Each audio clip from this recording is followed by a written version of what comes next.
Good morning and welcome.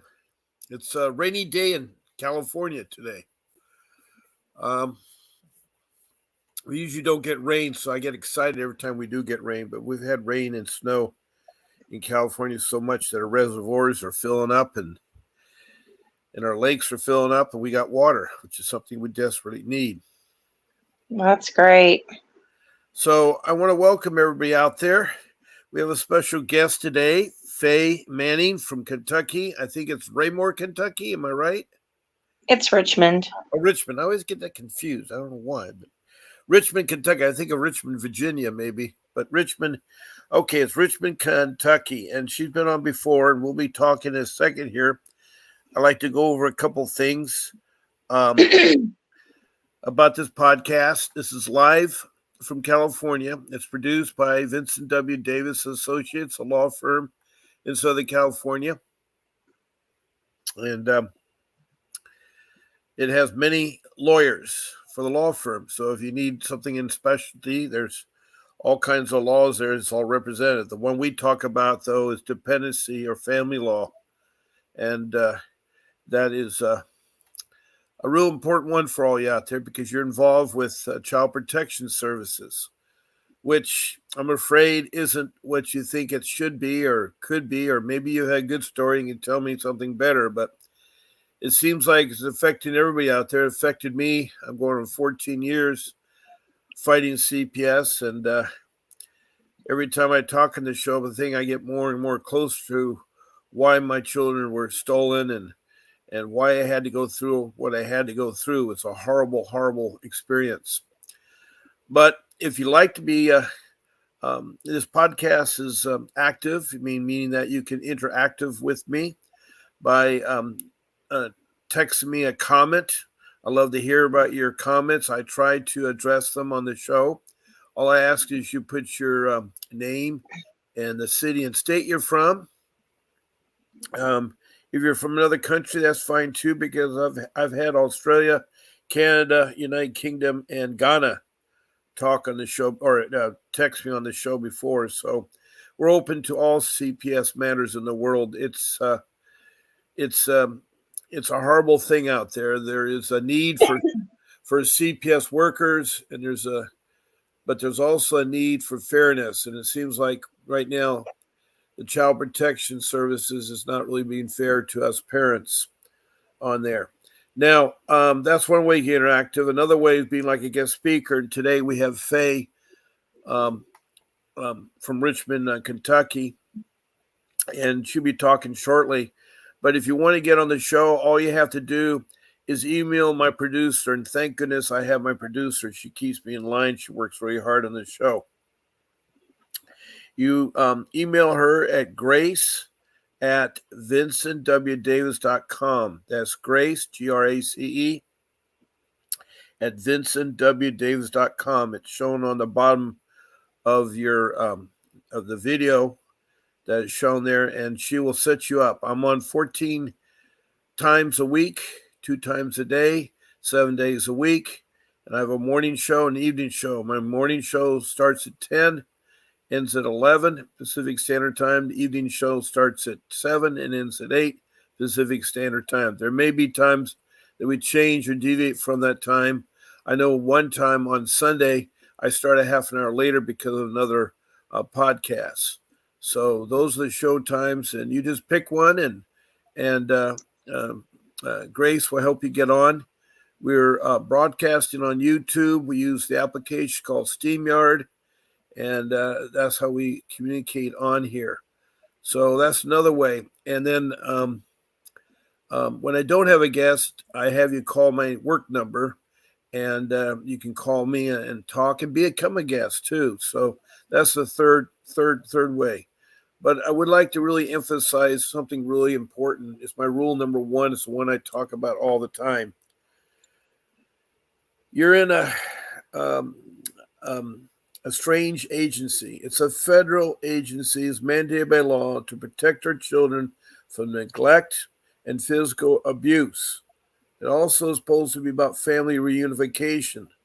It's very important that you hear this family reunification because I'm afraid that CPS does not believe in family reunification. In fact, their sole purpose is to get money from us by unscrupulous ways. They're very deceitful.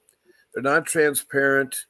There's no accountability. They don't have any training, no education, and they think they're clinical therapists and give prescriptions and tell parents if they're crazy or not.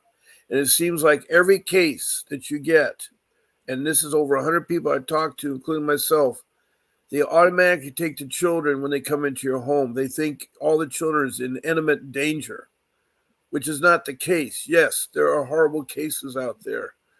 Yesterday, Nickelodeon was just talking about their children being abused, and where was CPS protecting? And they're being abused and neglected, the Nickelodeon children. So that's the newest ones out there. There's been horrendous stories about children taken out of state. I know that was Atlanta, Georgia. They're taken to Texas. Even it affects the military as well as the public side. The military has had a problem. A couple nights ago, I had a gentleman who was a medic, and he had a horrible nightmare, and he's from Minnesota. And so it almost makes no difference where you're from, because I've talked to everybody from Maine, down to Florida, to the West Coast, California, to Virginia on the East Coast, to Ohio and Minnesota, and then I'm even talking to the Rosebud Reservation, the Lakota Sioux in South Dakota. So one thing that everybody has in common is that why they're taking my children away, and why they don't keep their promises, and why they don't fulfill it. We don't have family reunification because they prey on people that are low income, out of work, don't have a job, maybe have not the smarts, and I didn't have the smarts. I'm college educated, but I didn't know that CPS was corrupt or the police are corrupt and everything there. So it's my goal is to help you all. I feel for you. And I really want you to think about talking to Mr. Davis. He is a family law attorney. He's very professional, been doing it a long time. He knows how to fight CPS. He has gotten your kids back, and he's a trial attorney. And what he's offering is a 30-minute consultation for $49.99. That's $50. He'll talk to you about the strategies of CPS and getting your children back, and it'd be worth your time. You have nothing to lose there. In the end, you may want to retain him. He works in Southern California, but he works in Northern California and all the states. So he's willing to help. He's a fighter. He has his own podcast. You can listen to him on there. And but you do need a lawyer. You need help, because the public defender you're going to get in court, because you're supposed to be represented by an attorney, are not very good. They have a heavy caseload, and 20 or more people, and they will not fight for you. And they're very young, inexperienced, and they're really in cahoots with the courts and the social workers. I find this very strange that there's no accountability. I was speaking to a mother-daughter last night who talked about how she was a foster care mom one time, and she was adopting two of her daughter's kids, and they were trying to take her kids away as her daughter also had other kids. And I really felt bad for them, because they're doing nothing wrong, and the agency is so corrupt. It is so corrupt. They don't do a safety plan, and they don't do the thing at the court. The parents are led down the road. It's signing things they should never sign. So I'd like to have Faye talk about what CPS has done to you. Go ahead, Faye. Well, like I said, I've been fighting CPS for 20 plus years now. Ever since I had my first child, and my oldest child is 23 now.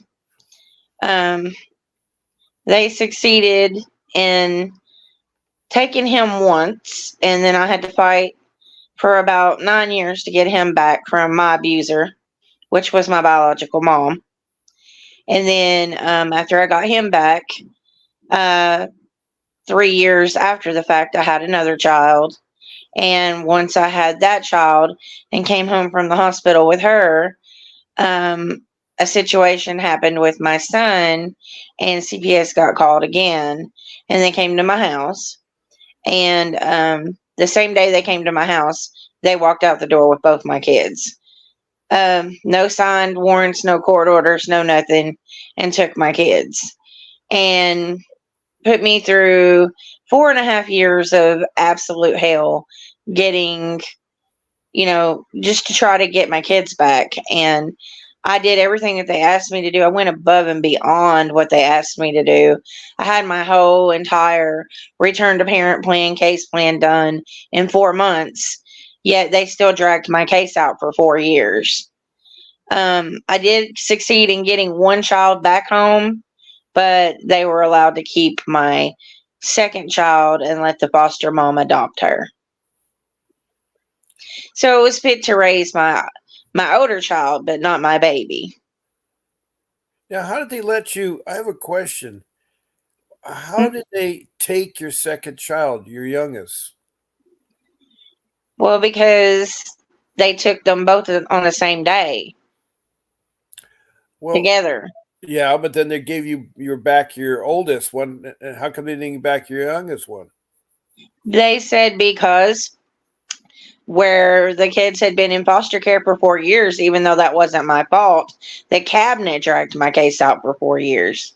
That my daughter and the foster family's children had bonded together, and that they didn't want to separate my daughter from the foster family because it would be detrimental to her children.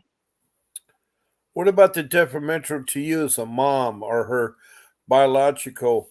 Um, was it a brother or sister? Uh, Brother. Brother, yeah. It seems no reason to what they're thinking on. I mean, the 4 years, they kept the child in 4 years, so they get their $20,000 a month per child. It's a lot of money they took, from the federal government, and it's sad because the only people that see that money are the social workers, and that's another sad point of this abuse of the funds, the public funds they get from the federal government. And it was even more sad today. The House had to appropriate more money so they don't go bankrupt again. And they totally is now good of the year. But if the government would look at where the money is being wastefully spended, not only in maybe in CPS matters, but into foolish business ventures. The government pays a church group in Utah, who is not a normal church group, but they've convinced the federal government that they're producing a specialized gas, a specialized way, and the federal government gives them millions of dollars a year. And then I hear about in the military that a replacement toilet seat costs $99. $99 for a toilet seat. Now, that's a military issued toilet seat. Why is no one ever looking at the way the government's spending their money? I mean, it's like ludicrous when they hear, the federal government says, well, we can extend the money. The reason why the government's so much out of money, and again, the money it's our money, by the way. It's our money that we paid by working jobs. The government's money comes from us that we toil at a job maybe 40 hours a week. And, and we do it year after year after year. I mean, I've been working for 59 years. And so the government's got a lot of money from me. And, I just brought that to everybody's attention that's listening, including yourself, that the way the government's doing is really bad management of the funds. Well, in Kentucky, I don't know how it is in other states, but here they're supposed to offer services and resources to families, when they come out to investigate before just deciding to remove. There has to be some exigent circumstance for them to just be able to take your kids. And there was none in my case. My kids, when the social worker came into my home, my house was clean. I had food, We had lots of food actually. Um, my kids were nice and clean. The house was well maintained.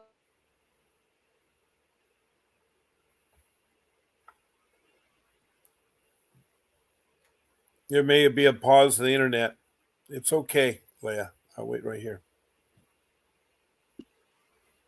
Okay.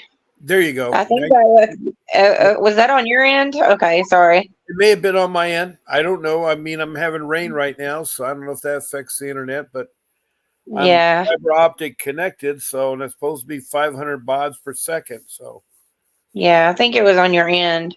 yeah, okay. Um, but it's cool. So you come in, you compliment me on my kids, how clean they are, how nice, well dressed they are, how nice and clean my house and organized it was, and everything. But in the end, you still opt to take my kids. They were not bruised. They were not battered. They were not dirty. My house wasn't deplorable. None of that situation. But she still opted to take my kids. And her claim for taking my kids, even though I had just had a baby that had a very rough start, that had just got out of UK Children's Hospital, she claimed that she was going to take my baby and my son because she detected that I had postpartum depression. And I'm like, no, I don't have postpartum depression, lady.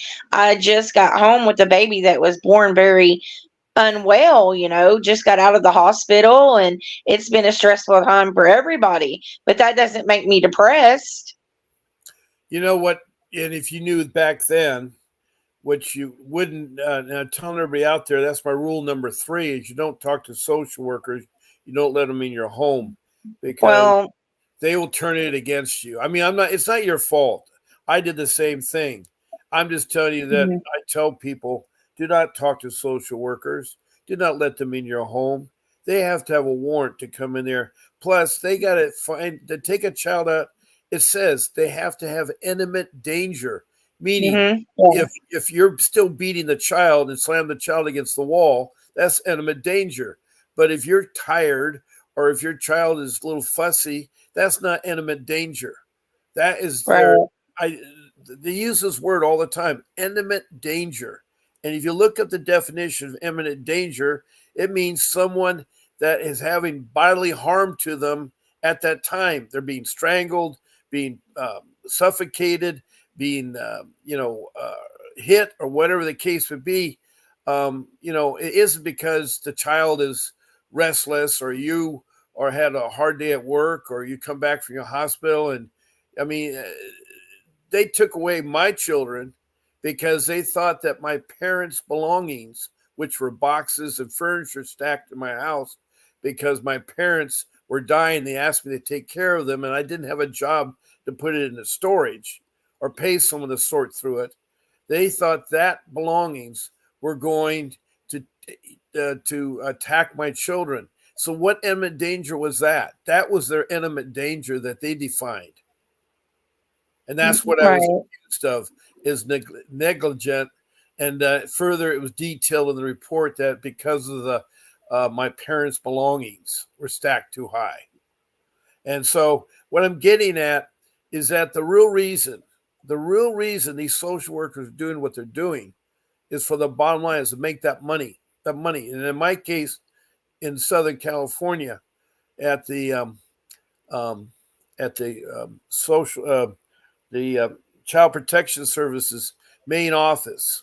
It's a very high rise building. I think it's probably 20 stories high. And it looks like the Taj Mahal because it's got all this futuristic glass windows, futuristic walls. And it looked like the Emerald City in the Wizard of Oz, very green, very rich looking. And so I know for a fact that they need the money to support their lifestyle. And that's further concluded when my social worker was talking about her Gucci purse, her eye makeup, her eyelashes, her clothing, her BMW car. She would talk about that because she got bonuses. And I'm talking about big mhm, bonuses that go on trips, bonuses. They yeah, reward the social workers. They keep the children. And all they have to do is open up a case and the money comes rolling in. The money comes rolling in.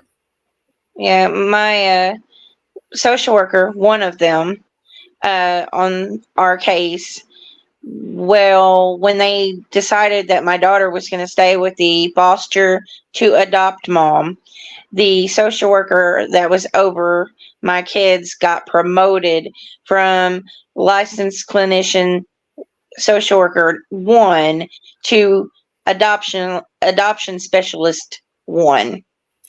So she got promoted to adoption specialist off of my children, Now, what and background? bragged about it to Yeah, me when she came to my house. right. Because So they want to beat their chest. But my question is, I've never heard of classifications before, but I'm glad you brought that up. What background or what training does your social worker have? I mean, here in Kentucky, they're labeled with 1 or 2 or 3. They have levels, and Okay. then here we have LCSWs, licensed clinical social workers, which, contrary to what a lot of people think or believe, these social workers actually can work in a therapist's office. They can work in a school as a school counselor Yes. and can Yes. make They diagnoses. they have the training. I agree they do have the training Yeah. when they're licensed clinical social workers because they Hmm. have a college degree and they've gone through taken social classes, social worker classes, and they do have that license that they have to take and so forth. So I agree those are trained ones, but they're far and few. I've never met one. I've never met Well, one. we have them in every school here in Kentucky. Wow. Yeah. And they're the ones So, that give prescriptions and say whether a parent's good or bad. yeah. Yeah. We have those in every school here. We have Yes, a licensed clinical social worker.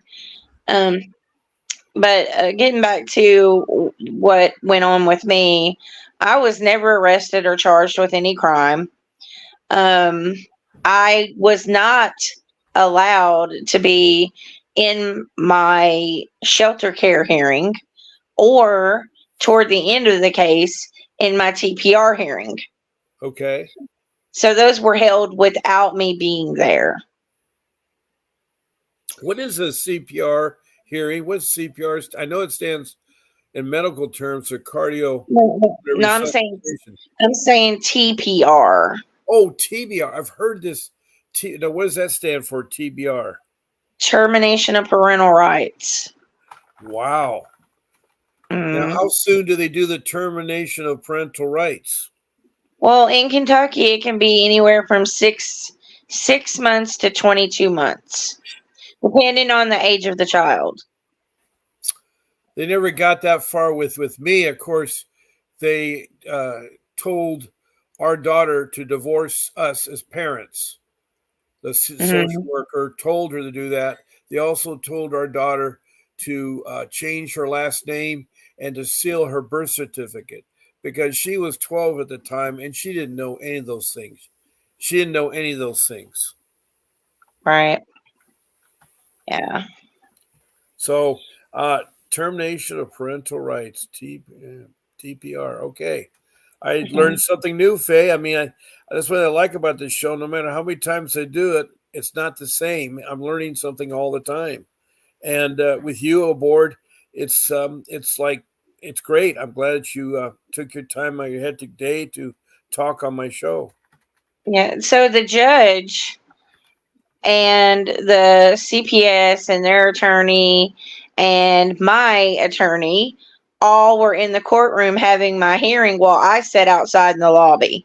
That's wrong. That's wrong Yeah. because I know that on the your constitutional rights, you're supposed to be in the courtroom anytime your case is being discussed. You know, and see, they did that with us in California. In California, the dependency courts don't let the parents in the room. The only time they do is when the judge wants to make an announcement, meaning that they have their findings. But you're never in there to see the attorneys attack or things like that. We only had one rare instant where we were in the room, and that's when uh, my wife's sister was trying to adopt our daughter into her custody. It's really strange because that kind of opened up her eyes how much the family is interested in her family. I mean, her father was so bad that he told her, you know, as is that you have your other children, so what if you lose one? I mean, that's the rationale that these are supposedly your relatives. The relatives can be so mean and cruel; they really can. Yeah. Well, when they say that to me, I ask them, okay, well, then what one of your children would you be willing to live without? Good question. And my wife did that. She asked her mother. Her mother didn't want to answer that. It's Of really course funny. not. No. And the sad part about it is that her family growing up, they should have been reported to CPS because she was very badly abused, and she's finding out about it later in life. And we're discussing things that are just so horrendous that she's had to go through. No protection in her life. And then for us to sit here every day knowing that our daughter, who's now 21, we can't see her, we can't interact with her. I guess we could try to force this on her, but she knows we want to see her because our sons goes and sees her. We encourage her sons, even though they're divorced from her sister, to see her. But all they do is they listen, and in fact, the family has even gotten worse. We thought, this thing would be ending. We all can put our family back together, but no, they've been constantly listening. They want to hear our sons tell what's going on. They're like full of gossip because they're sitting there laughing their heads off because uh, uh, you know we may be going through hard times. Losing a job at age 60 is a hard thing to do. It really is. Yeah, I understand. Well, the other thing that I was going to mention on here was even though the social worker, she claimed that the reason for her removing my kids was for postpartum depression, I said, okay. So I went and took and put myself in a mental health hospital and asked them to check me to see if I had any mental health issues or any if they Yeah. saw anything Yes. wrong with me.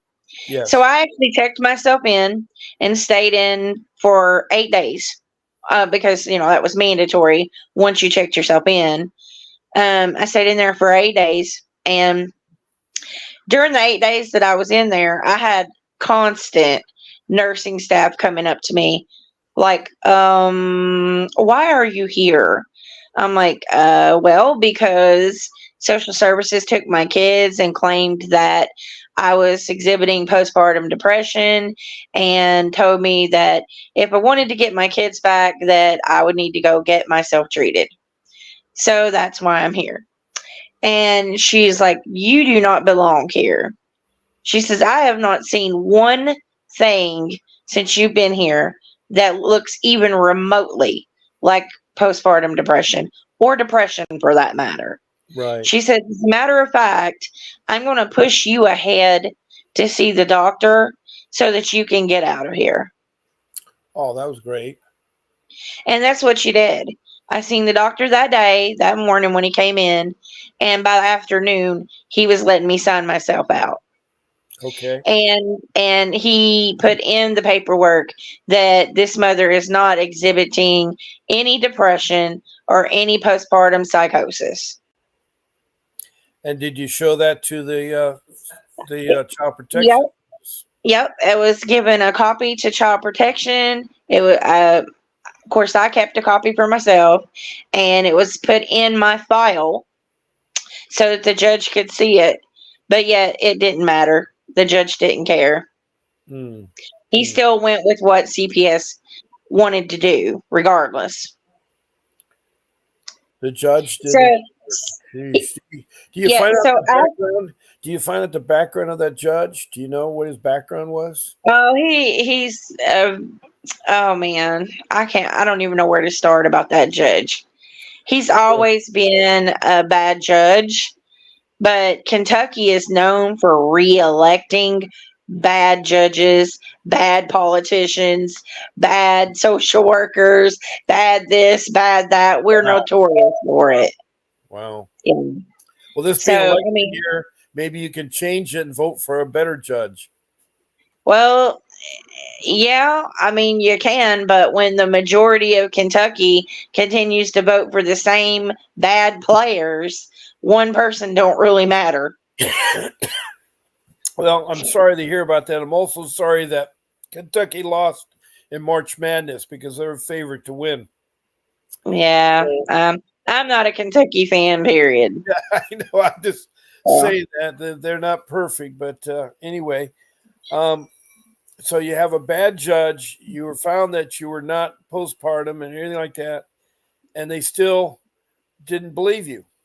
Yep, and the social workers were trying to push for a forensic psychological, and my attorney did speak up and like, no, no, and we already know how that's going to go. You're going to want her to do it with the people that you play with. That's going to do and say what you want, and that's not happening. So the judge did agree not to do the forensic psychological, but then later on in the case, they did recommend to the judge to do a CATS assessment. What's that? And What's that? okay, let me see if I can remember what uh those acronyms mean. Okay. Uh oh, central uh centralized assessment. Oh, honey, I can't remember what it means, That's but okay. That's okay. The CSA, it's CATS CATS assessment. okay. CATS assessment. Okay. So And they send the parent there and the children, and then you're observed there with your kids all day, and they want you to go through different settings with your kids and watch you with your kids, how you interact, this, that, and the other. And of course we did that. We had to. It was court ordered. I couldn't get around it, so I had to do it. who paid for And that? Who paid for that? the cabinet paid for it. It was a $5,000 deal. They paid Okay. for it. Okay. uh uh let's see. So but here's the thing, it took literally 8 months to even get into the CATS assessment. 8 months. Meanwhile, your child is suffering because you're 8 months separated. Yeah, and then it took 5 months to get the assessment back. And Now, what did they? And what did they? When it came back, what was it? Negative or positive? my attorney viewed all of it. He viewed the video, he viewed everything, and he says, "Oh my gosh," he says, "I can't even believe that these people put on here that your children should be placed for adoption and adopted out separately." Wow. Okay, but let me tell you why they did that. Because the foster mom from day one was told she could have my daughter. She wanted my baby. Okay. And they knew that she didn't want my son because she didn't want a boy. She wanted a girl because she already had 3 boys. She wanted a little girl. She didn't want a boy. So they wanted to make sure that my son wouldn't be adopted with his sister. Okay.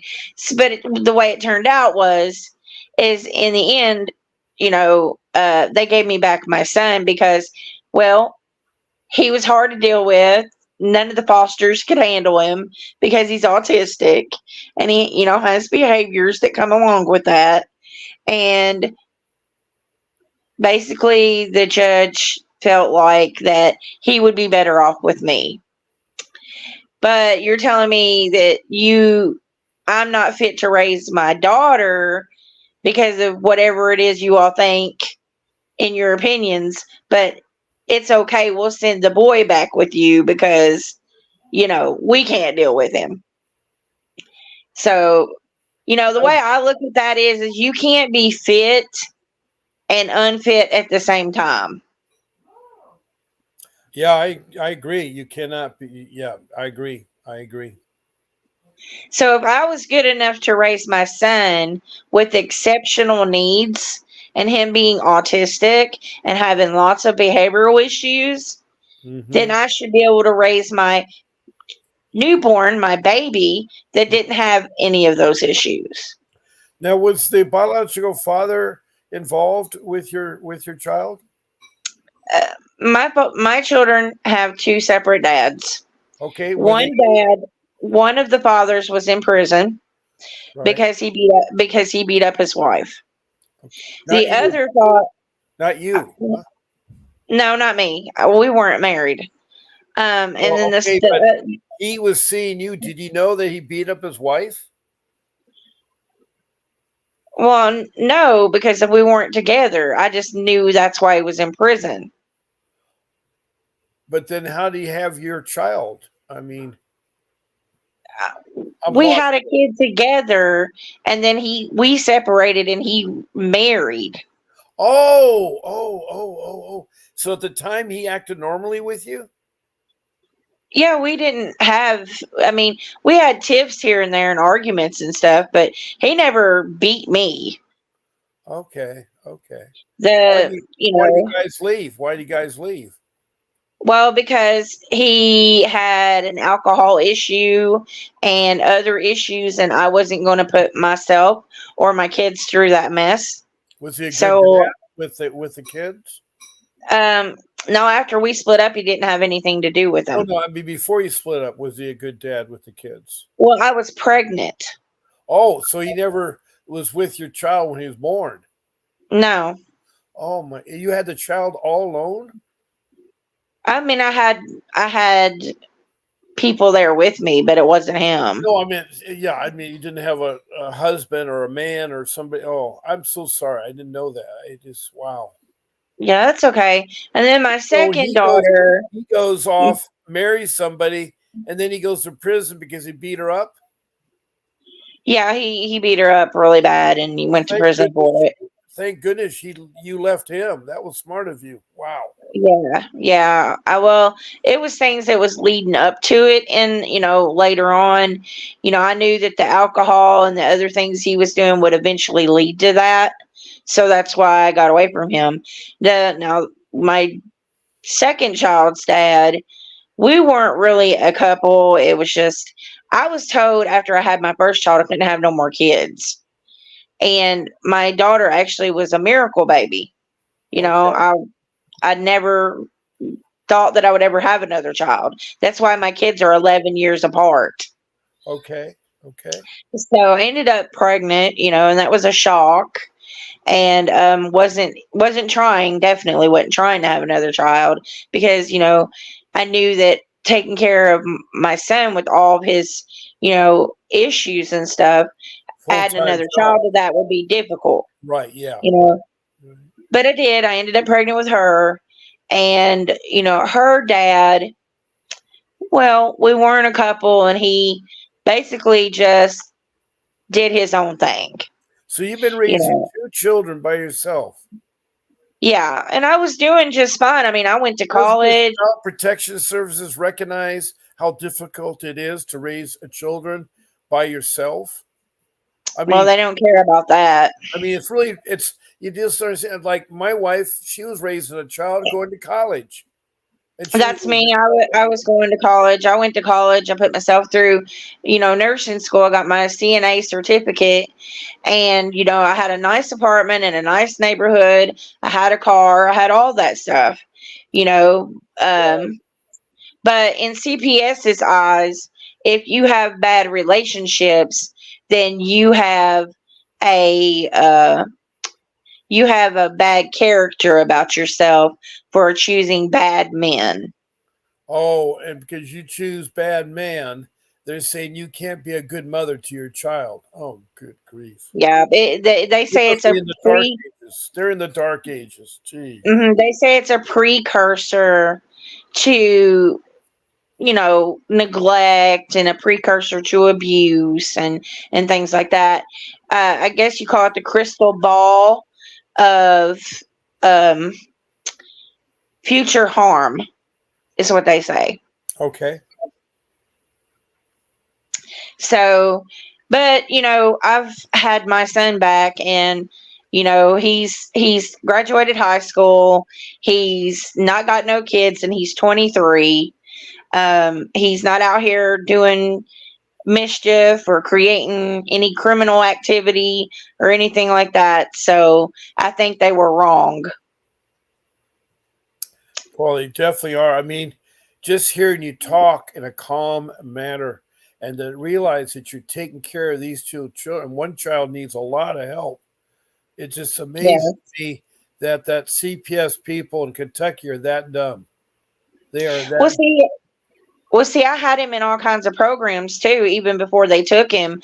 I had him on the Michelle P. waiver for children, to help them get in-home services for therapy and for like occupational and speech, and I mean I had all that coming to the house. Um, The school I had districts, people. I think, do that, don't they?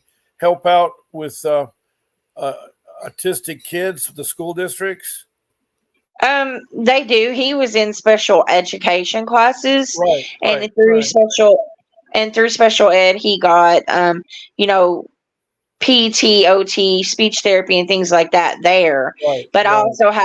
I also had them come into the home working with him as well, Okay. um, and people that would come out like big brothers, big sisters, and where he didn't have a father in his life. I wanted him to have positive role models. So Okay. I had big brothers and big sisters that would come out, and they would take him out into the community, and they would do things with him that were positive. Uh-huh.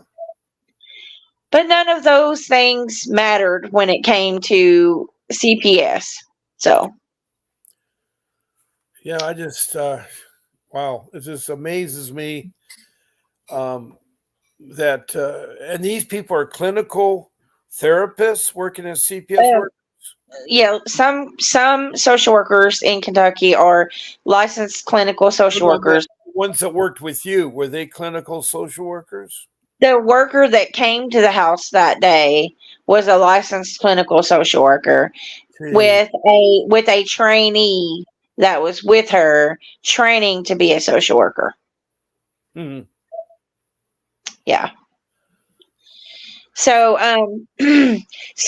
another thing that was done, like I said, I didn't get to be at the first hearing after the removal of the kids because I was at the hospital.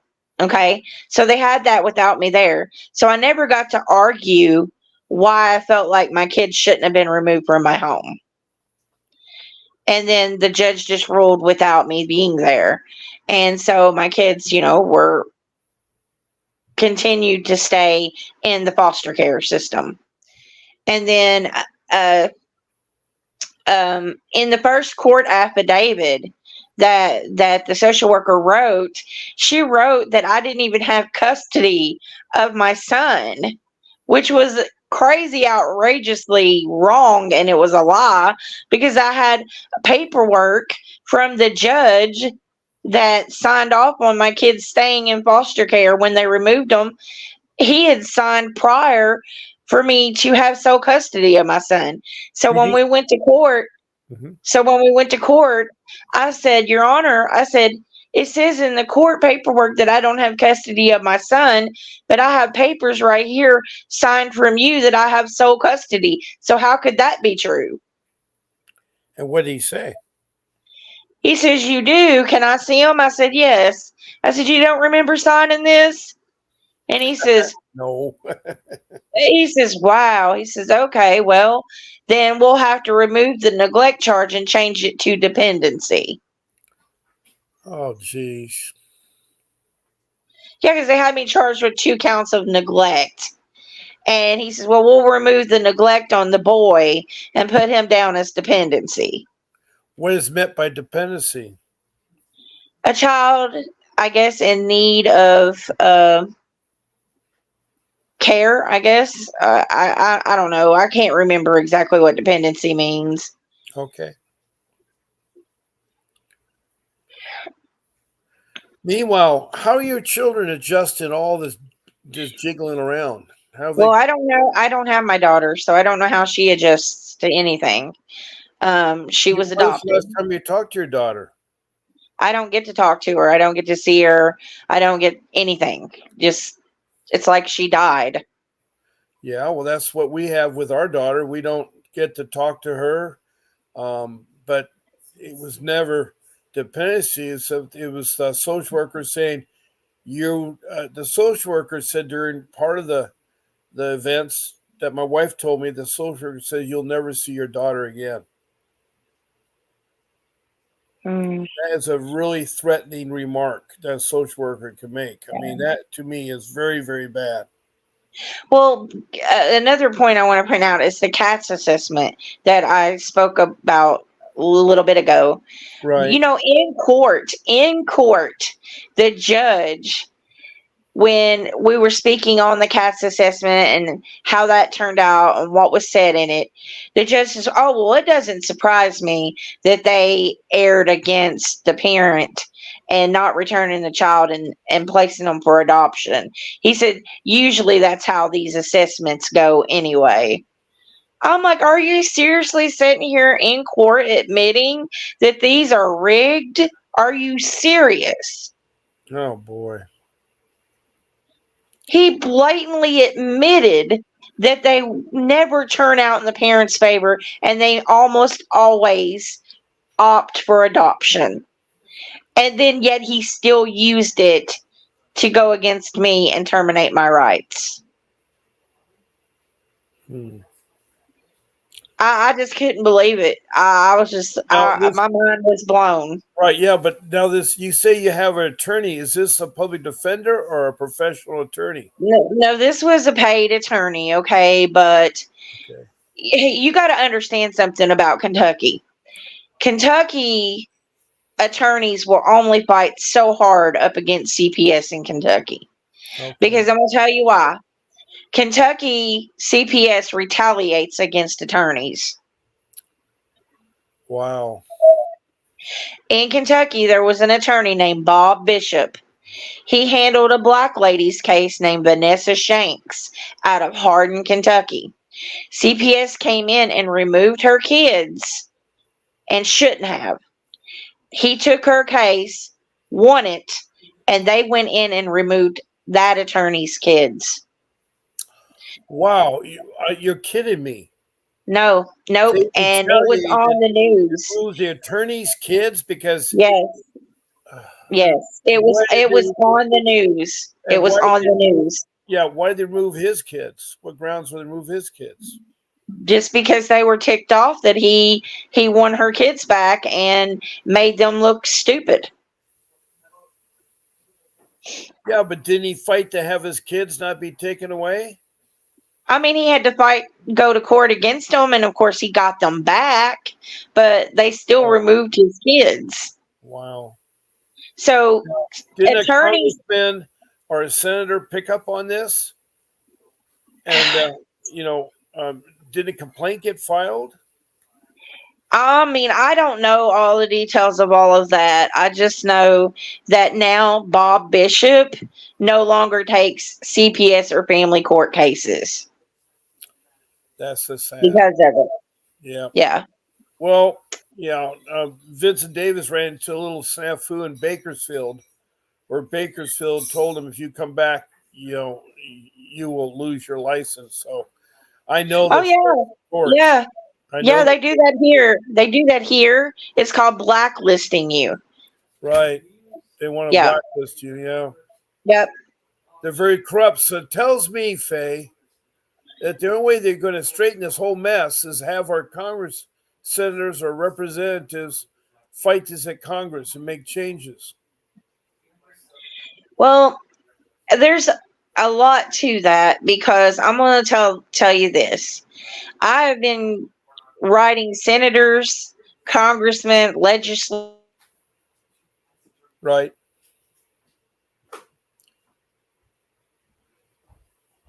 Hold on one second, Faye. Okay. There we go. And Yeah, we what can. I run into a lot of the time is most people don't realize it, but a lot of these congressmen and senators, even some of the local government and legislators, are in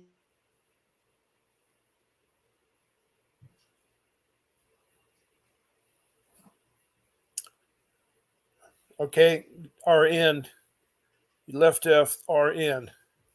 Yeah, so they're only going to push so far with going up against the issues going on with CPS. Well, that's the hard part about politicians. This is where this affects everything. You see, politicians go where the money flows. I hate to say that, but in order to be a politician, you need money. And there's a lot of groups out there that will give you money, but you have to see it their way.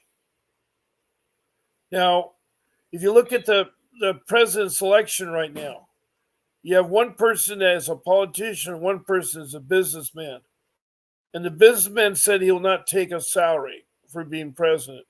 And the politician, does take money. I mean, that's his livelihood.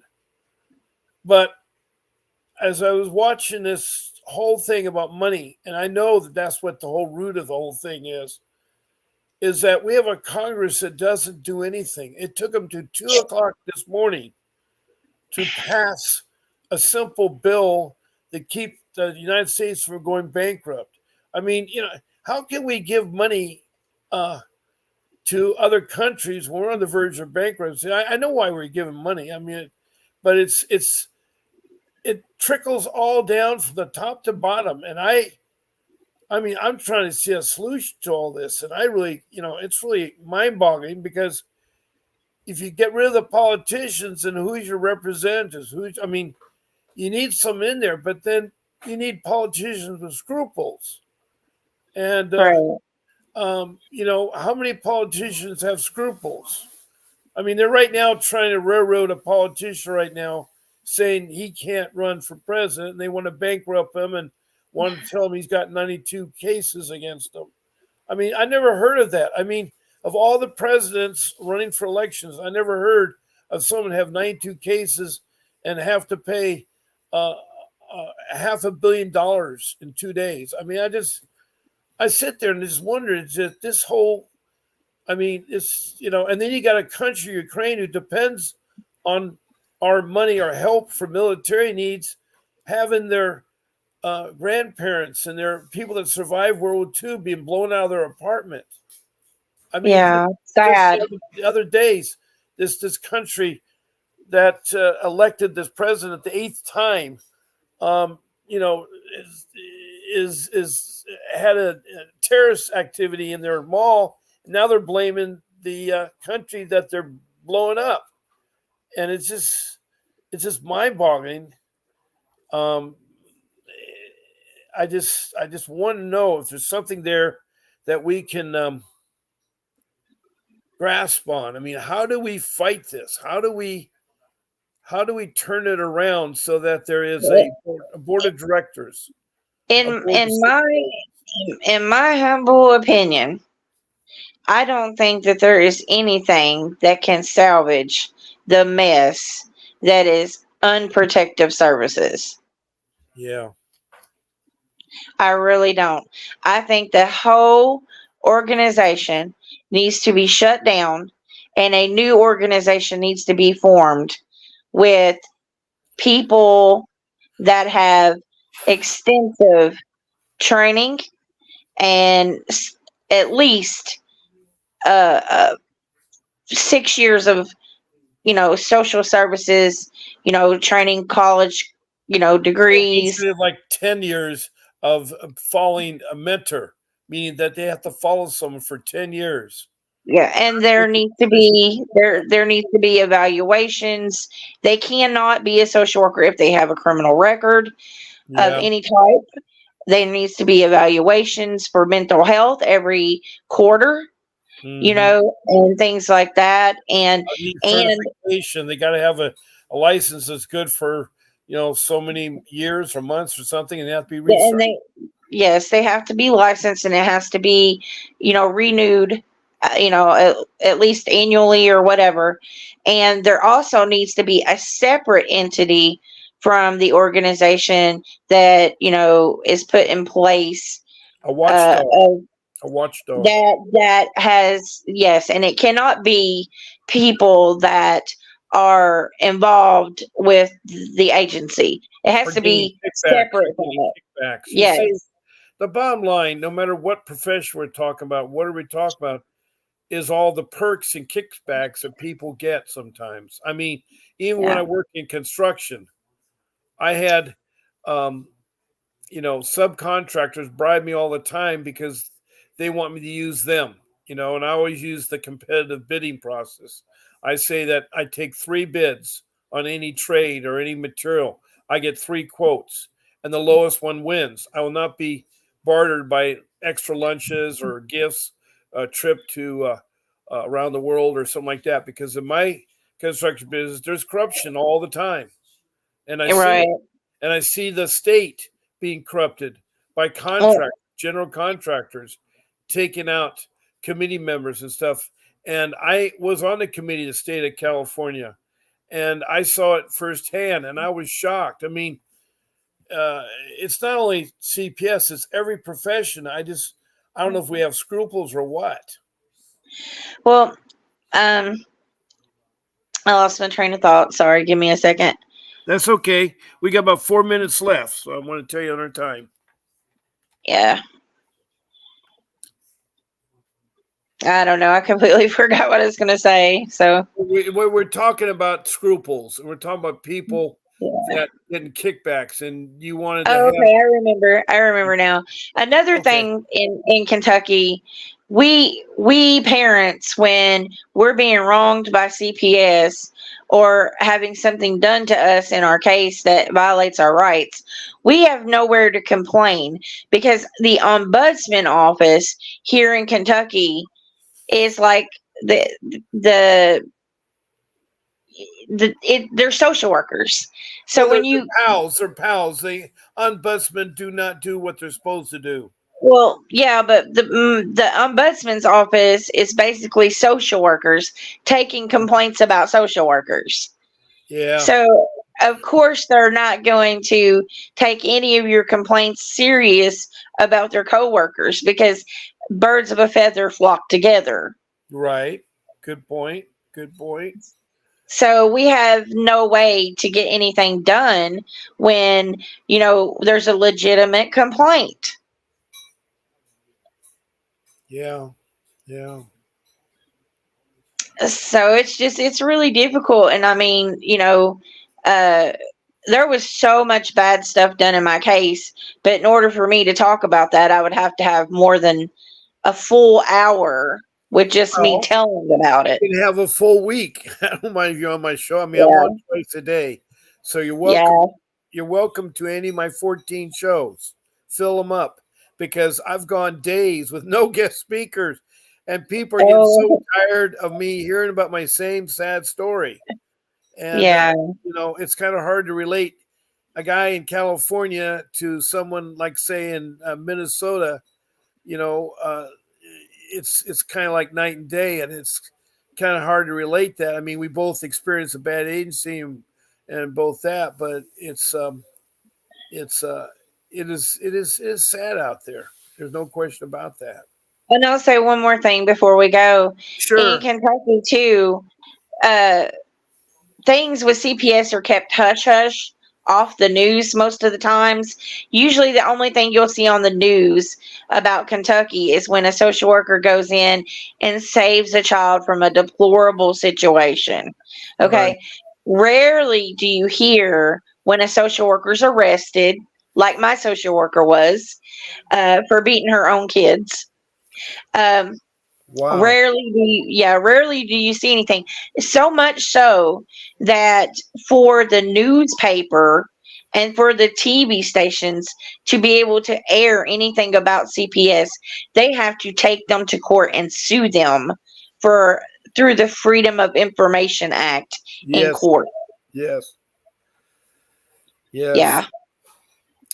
Well, Faye, I want to thank you from the bottom of my heart to take the time to share your case and to bring some highlights about Kentucky that I did not know. I know it's a bluegrass state, and I hear it's a real pretty place. I've never It been to is. Kentucky, and the people I met from Kentucky seem to be all nice, and they're country kind of folks, um, and they're human beings like everybody everywhere. Mhm. California more is a cosmopolitan of everybody. It's like a I It's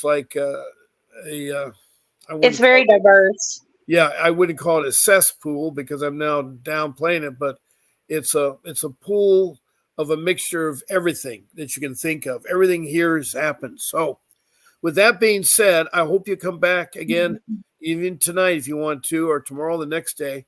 I'm around. I want to thank everybody today. We had Rebecca Christe came in at 10:58 from the Health and Human Resources OCR department as a place to complain. Well, thank you, Rebecca. She just said the Health and Human Service OCR department.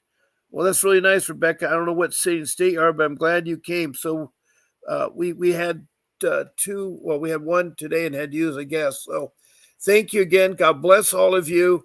Thank Please, you. please do not forget your children. Fight for them. You love them. I know you do. And God bless you. And this is Bob Pace signing off.